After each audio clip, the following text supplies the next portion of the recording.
on va aller au Malawi. C'est le Malawi.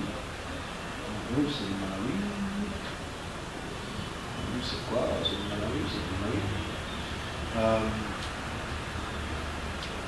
Oui, le Malawi. Le Malawi va être exposé, il va y avoir des situations qui vont exposer le pays, qui vont apporter beaucoup de morts. Pas le Malawi. Malawi, avec son drapeau rouge, son drapeau solaire rouge, il y aura des situations qui vont exposer beaucoup de ressortissants là-bas, qui vont apporter beaucoup de morts, malheureusement.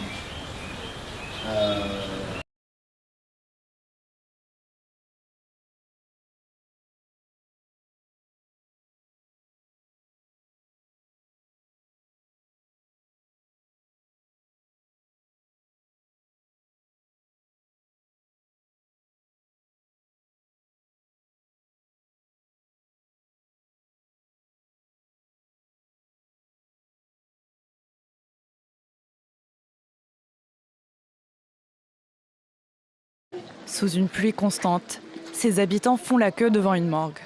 Ils sont venus identifier les corps de leurs proches. Des dizaines de personnes ont été tuées après le passage du cyclone Freddy au Malawi. Plusieurs autres sont toujours portés disparus. Vous voyez cette zone? Elle était remplie de maisons.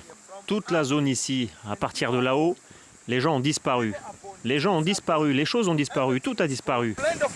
Il y a beaucoup de cadavres dans la boue, beaucoup de cadavres.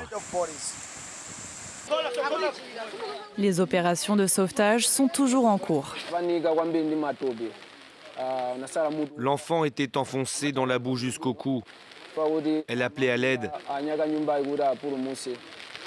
Même si l'eau coulait très fort, nous avons réussi à traverser et à la sauver. C'était très difficile, mais nous avons réussi à la sortir de là.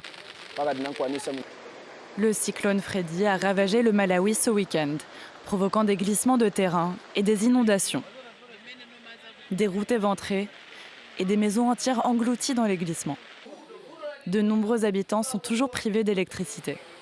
Les autorités ont déclaré l'état de catastrophe naturelle dans le sud du pays et, faute de moyens, en appellent à l'aide internationale. Après s'être formé au large de l'Australie début février, Freddy a traversé l'océan Indien et a frappé la région une première fois, fin février. Le Malawi, mais aussi le Mozambique et Madagascar. Freddy est l'un des cyclones tropicaux les plus puissants jamais enregistrés dans l'hémisphère sud.